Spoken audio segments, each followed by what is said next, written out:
Internet est un véritable champ de bataille. La cybercriminalité est hors de contrôle, et maintenant le gouvernement a décidé de riposter. Les entreprises privées viennent tout juste d'obtenir le feu vert pour contre-attaquer les escrocs et les menaces informatiques. Ils affirment que c'est le seul moyen de assurer la sécurité d'Internet. Sauf que tout cela est un mensonge. Au moment où ces entreprises ripostent, vous devenez une cible. Les pirates étrangers ne vont pas rester les bras croisés et encaisser le coup. Ils vont riposter, et ils ne viseront pas les entreprises. Ils s'en prendront aux banques, aux hôpitaux et aux réseaux électriques. L'ère de la défense numérique est terminée. C'est une nouvelle guerre mondiale privatisée, et vous êtes la chair à canon.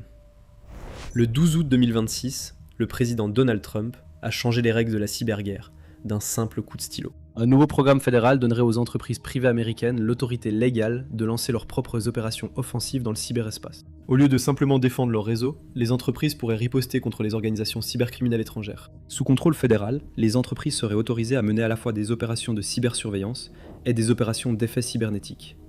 Les entreprises américaines ont été transformées en armes. La Maison-Blanche affirme qu'il s'agit d'une étape nécessaire pour inverser le cours d'une guerre que, jusqu'à présent, les États-Unis étaient en train de perdre. Les statistiques du Centre de plainte pour crimes informatiques du FBI, ou IC3, ont révélé l'ampleur du problème. En 2023, les pertes déclarées dues à la cybercriminalité aux États-Unis ont dépassé un demi-milliard de dollars. En 2024, ce chiffre avait atteint 16 milliards. Et en 2025, les cybercriminels ont extorqué la somme colossale de 21 milliards de dollars à des cibles américaines. Année après année, les chiffres évoluent de façon inquiétante dans la mauvaise direction, et rien n'indique que cela va changer. L'explosion de l'IA et des crypto-monnaies n'a fait qu'amplifier la menace. Comme la plupart des entreprises ne signalent pas les atteintes à la sécurité et les cybercrimes, les chiffres réels sont probablement bien pires. Pendant des décennies, l'Amérique a laissé les forces de l'ordre s'en occuper. Divers organismes gouvernementaux étaient chargés d'enquêter sur la cybercriminalité, tandis que le ministère de la Justice mettait en accusation des organisations criminelles étrangères. À partir de là, Washington comptait sur ses alliés pour traquer les criminels et les traduire en justice. Mais ce système n'a clairement pas fonctionné. Il fallait que quelque chose change. Les États-Unis peuvent prononcer des mises en accusation et demander des extraditions, mais lorsque ces cibles sont des syndicats décentralisés, opérant dans certains des endroits les plus louches de la planète, cela n'a aucune importance. Ils sont trop éloignés pour que Washington puisse faire quoi que ce soit. Le gouvernement fédéral peut faire appliquer les lois à l'intérieur de ses propres frontières géographiques, mais ces règles et ces systèmes ne s'appliquent pas à l'immense étendue sans frontières du monde en ligne. Alors Washington a décidé de prendre une autre direction. Ils ont abandonné l'idée de laisser le gouvernement et les agences de maintien de l'ordre combattre les réseaux criminels. Ils ont laissé les entreprises privées s'en charger à la place. Ils ont décidé de légaliser la course informatique. Il y a des siècles, les empires mondiaux étaient confrontés à un problème similaire sur les hautes mers. Ils pouvaient contrôler leurs propres terres, mais les océans étaient vastes, sans loi et remplis de pirates. Plutôt que de se doter de marines plus puissantes et de faire la guerre, les gouvernements ont décidé de sous-traiter leur sécurité maritime. Ils ont délivré des lettres de marque et de représailles à des capitaines de navires privés. Des marchands ordinaires sont devenus des pirates légaux, ou corsaires. Ces forces navales privées étaient autorisées à traquer les navires ennemis, et, en échange, elles touchaient une part de la cargaison volée. C'était économique et efficace, et cela permettait aux empires de se débarrasser de leurs ennemis, sans risquer leurs propres navires. La course a finalement été interdite au XIXe siècle, jusqu'à ce que la Maison-Blanche la ressuscite. Les États-Unis ne peuvent pas mener la guerre contre la cybercriminalité seuls. Les mers numériques sont tout simplement trop difficiles à contrôler. Alors ils ramènent la course, même si elle est déguisée en jargon diplomatique. Si on enlève tout le langage sophistiqué, tout cela se résume à quelque chose de remarquablement simple. Pour la première fois, le gouvernement américain a dit aux entreprises privées « Vous êtes autorisés à mener des cyberattaques ». Cela signifie que les fournisseurs de sécurité privée et les sous-traitants de la cyberdéfense ne seront plus limités au développement de solutions anti-malware et à la mise en place de pare-feu. À la place, ils auront le feu vert pour passer à l'offensive totale. Pirater des réseaux étrangers, voler des données, riposter contre les botnets et démanteler les organisations cybercriminelles, pièce par pièce. Washington veut vous faire croire qu'il s'agit d'une révolution, d'une nouvelle ère dans la cybersécurité, du prochain grand bond en avant dans l'innovation de la défense numérique, où toute la puissance de la Silicon Valley pourra être déchaînée. Mais cette idée ne tient pas la route. C'est un pari imprudent qui a plus de chances de mal tourner et de mettre la vie des gens en danger. Pourquoi ? Eh bien parce que tout cela est fondamentalement vicié.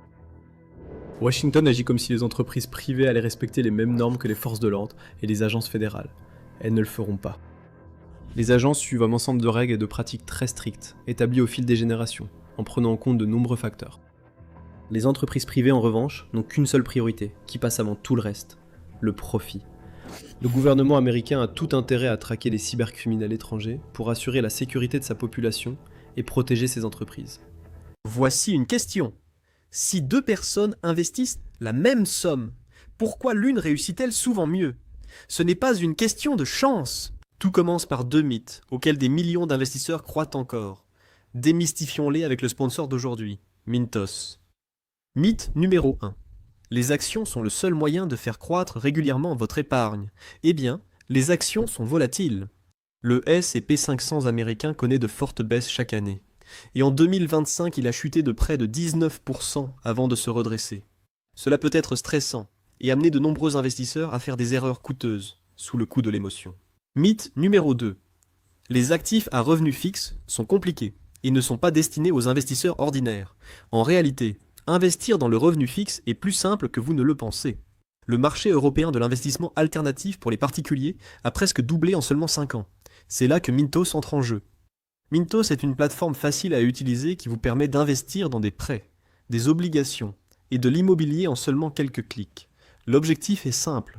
Gagnez un revenu régulier sans dépendre des hauts et des bas du marché boursier et répartissez les risques. Les prêts sur Mintos ont offert un rendement net annuel moyen de 8,8% depuis 2015, ce qui est supérieur à un compte d'épargne. Mintos a été fondé en 2014 et compte plus de 700 000 investisseurs à travers l'Europe, gérant plus de 800 millions d'euros d'actifs pour les investisseurs. Investissez dès 50 € avec une gestion automatisée ou gardez le contrôle total. Pour recevoir un bonus de bienvenue exclusif, scannez le code QR ou cliquez sur le lien dans la description. Voilà, c'est fait. 2 mythes sur l'investissement ont été démystifiés. Investissez dès aujourd'hui avec Mintos. Une société de sécurité privée ne s'intéressera qu'à l'argent qu'elle peut gagner en traquant des organisations criminelles. Cela signifie qu'elle est fortement incitée à frapper vite, fort, et à se poser des questions ensuite. Plus ils sont agressifs et efficaces, plus ils ont de chances d'obtenir des résultats. Et ces résultats signifient des revenus. Mais cela pourrait rapidement se retourner contre eux, car le monde numérique est un espace incroyablement complexe. Il n'est pas soigneusement divisé en régions et en partitions avec des frontières claires, séparant les entités les unes des autres. C'est désordonné, c'est complexe, et il peut y avoir beaucoup d'infrastructures qui se chevauchent entre par exemple une organisation cybercriminelle et le réseau cloud d'un hôpital. Les organisations de cybercriminalité le savent, et elles en profitent. Elles peuvent délibérément créer des botnets composés des appareils de personnes innocentes. Elles peuvent créer de fausses pistes numériques menant à des entreprises qui n'ont rien fait de mal. Elles peuvent compromettre des machines appartenant à des organisations qui fournissent des services et des infrastructures essentielles, les faisant passer pour des parties d'un syndicat numérique louche. Lorsque vous donnez le feu vert à des entreprises privées pour aller attaquer ces organisations, cela comporte un risque énorme que des innocents se retrouvent pris entre deux feux.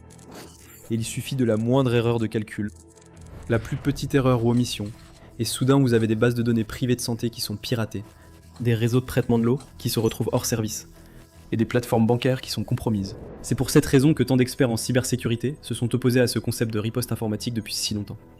Ils savaient que cela transformerait les gens ordinaires en dommages collatéraux, à mesure que la cyberguerre deviendrait incontrôlable. L'amiral à la retraite Michael S. Rogers l'a peut-être exprimé le mieux, lorsqu'il s'est adressé au comité des services armés de la Chambre des représentants en 2017. Il a soutenu que la riposte informatique ne ferait qu'entraîner davantage de tireurs dans les rues du Far West. Au fil des années, les voix de la raison ont été étouffées par d'autres voix nettement plus fortes, celles des lobbyistes. Depuis des années, les grandes entreprises technologiques et les sociétés de sécurité privée font pression sur Washington pour obtenir des droits de défense active. Ils affirmaient que la législation existante, comme le Computer Fraud and Abuse Act, les obligeait à lutter contre la cybercriminalité, avec un bras attaché dans le dos. Les criminels pouvaient agir en toute impunité, mais les entreprises étaient limitées dans leur capacité à réagir. Elles voulaient avoir le droit d'en faire plus. Ils soutenaient qu'il ne s'agissait que d'une question de légitime défense. Ils ont omis de mentionner l'énorme machine à profit qui verrait le jour si le gouvernement finissait par accéder à leurs demandes.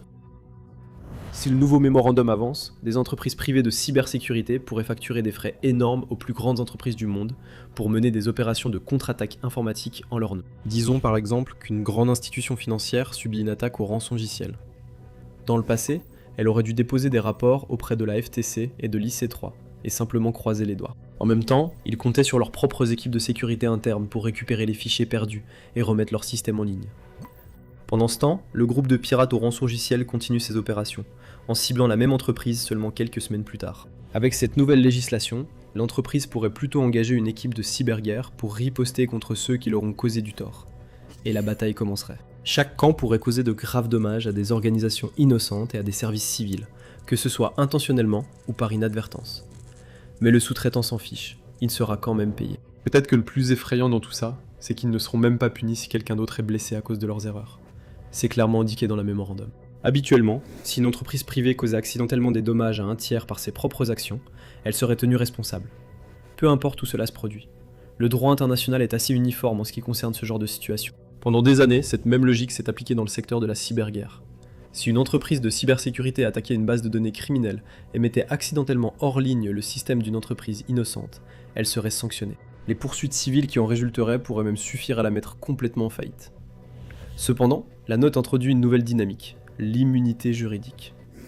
Elle permet aux sous-traitants agréés d'agir comme des agents de l'État, au service de la sécurité nationale.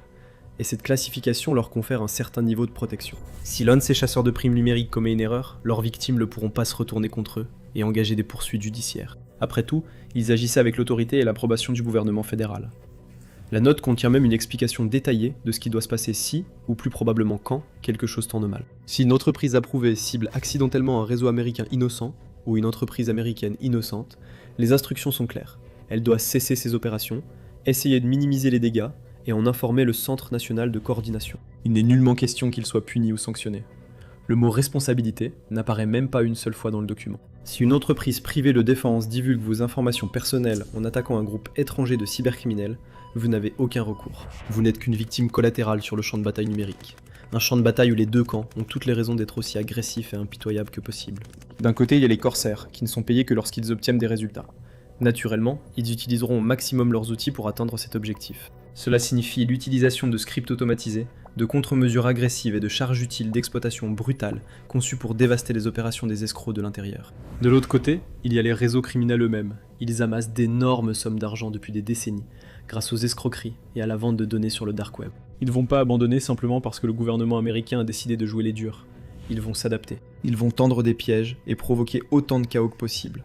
Ce ne sont pas des amateurs. Ce sont des professionnels, froids et calculateurs. Ils vont installer des pièges et des mécanismes à homme mort, de sorte que si leurs serveurs sont visés, des innocents en paieront le prix. Et à l'instant où ils soupçonnent que quelque chose ne va pas, ces hackers vont lâcher des vers, et bien plus encore. La Maison-Blanche a tenté de prévenir certaines inquiétudes, par un choix de mots soigneux dans son mémorandum. Même si elles reçoivent le pouvoir de lancer des opérations offensives dans le cyberespace, les entreprises du secteur privé doivent toujours agir sous le contrôle et la supervision du gouvernement fédéral. Cela établit des règles d'engagement strictes. Le message est clair. Le gouvernement veut rassurer la population en affirmant que ces entreprises de cybersécurité seront modérées et mesurées dans leurs actions. Elles ne cibleront que les criminels, et toutes les mesures sont prises pour assurer la sécurité de tous. Malheureusement, même si cela peut sembler rassurant, il est presque impossible de faire respecter cette promesse. Et cela nous ramène à la complexité du cyberespace. Le gouvernement américain pourrait autoriser une milice à frapper une base ennemie, en lui donnant des instructions précises et les coordonnées de l'endroit à attaquer. Tant que les renseignements sont fiables et que les instructions sont suivies, personne d'autre ne devrait être blessé. Mais lorsque le gouvernement américain autorise une entreprise de défense privée à s'en prendre à un réseau cybercriminel, c'est une toute autre histoire. Dans le domaine numérique, les acteurs malveillants n'opèrent pas à des endroits fixes. Ils n'utilisent même pas leur propre matériel physique la plupart du temps. Ils louent la même infrastructure cloud que les entreprises du Fortune 500 et les groupes de santé. Ils s'abonnent au même fournisseur d'hébergement qu'une petite entreprise ou une marque de distribution. Le plus souvent, ils redirigent aussi leur trafic via des réseaux civils détournés et des appareils compromis. Cela rend extrêmement difficile, voire impossible, même pour les cyberopérateurs les plus expérimentés, de localiser leur position. C'est pourquoi toute idée d'opération cyber ciblée est tellement ridicule, car les cybercriminels peuvent se dissimuler si facilement au sein de l'infrastructure numérique civile. C'est comme un tueur en série qui se cache dans une pièce bondée. Au lieu d'utiliser un tireur d'élite pour un tir précis à la tête, les entreprises de cybersécurité lanceraient une grenade par la fenêtre. Bien sûr, ils attraperaient probablement leur homme, mais il y aurait aussi énormément de sang innocent sur leurs mains. Si ce programme proposé voit le jour, le monde entrera officiellement dans une nouvelle ère effrayante de guerre numérique. Internet tel que nous le connaissons ne sera plus jamais le même. Le cyberespace deviendra une zone de guerre de plus en plus hostile, où des syndicats criminels hors la loi, des hackers soutenus par des États et des chasseurs de primes d'entreprise s'affronteront tous pour la domination. Les Américains ordinaires et les propriétaires de petites entreprises qui essaient d'exister dans ce même espace seront encore plus en défense qu'ils ne le sont déjà. Parce qu'ils ne pourront pas se permettre d'engager leurs propres gardes du corps numérique et chasseurs de primes pour les protéger, ils n'auront pas d'équipe d'experts en cyberguerre de leur côté pour veiller sur leurs identités numériques et leurs données. Il n'est pas difficile d'imaginer comment la situation pourrait évoluer à partir de là. Ceux qui se trouvent au bas de la chaîne alimentaire numérique seront forcés de souscrire à des abonnements de plus en plus coûteux et complexes. Les plus grandes entreprises, celles qui peuvent se permettre d'avoir leurs propres armées privées, d'opérateurs cyber, approuvés par le gouvernement, proposeront de protéger les petites gens. Et cela aura des conséquences plus importantes, probablement en leur coûtant davantage de données, de loyauté et de liberté. Peut-être que le pire dans tout cela, c'est que le mémorandum, ou toute politique ultérieure mise en place, n'arrêtera pas du tout la cybercriminalité. Au contraire, cela ne fera qu'empirer les choses. Il y a beaucoup trop d'argent en jeu dans les arnaques, le phishing, les malwares et les piratages de bases de données pour que les groupes de cybercriminels abandonnent simplement et s'en aillent maintenant. Ils vont simplement recourir à des tactiques plus sombres, plus sournoises et plus intelligentes. Ils vont exploiter la puissance de l'apprentissage automatique et des réseaux neuronaux pour servir leurs desseins malveillants. Et ils vont mettre beaucoup de personnes innocentes entre eux et les entreprises qui les poursuivent. Au lieu d'être des incidents isolés, cela deviendra des événements réguliers, et ils seront des conséquences inévitables de la nouvelle guerre améliorée contre la cybercriminalité. Ce n'est pas ainsi que la cyberdéfense est censée fonctionner. La véritable sécurité vient de l'investissement dans une architecture plus solide, du renforcement des services de police spécialisés dans la cybercriminalité, et de l'obligation faite aux plus grandes entreprises technologiques de développer des logiciels plus robustes. Cela nécessite de réformer les lois pour protéger les droits numériques individuels, plutôt que de se préoccuper des entreprises valant des milliards de dollars. Parce que lorsque la nouvelle guerre numérique commencera, ce sera le reste d'entre nous qui en souffriront. À mesure que la technologie progresse, les outils à la disposition des cybercriminels deviennent eux aussi plus sophistiqués, et ils ne reculeront devant rien pour obtenir ce qu'ils veulent. Regardez les 10 hackers les plus dangereux de tous les temps, pour découvrir leur panthéon du cybercrime. Ou, cliquez ici.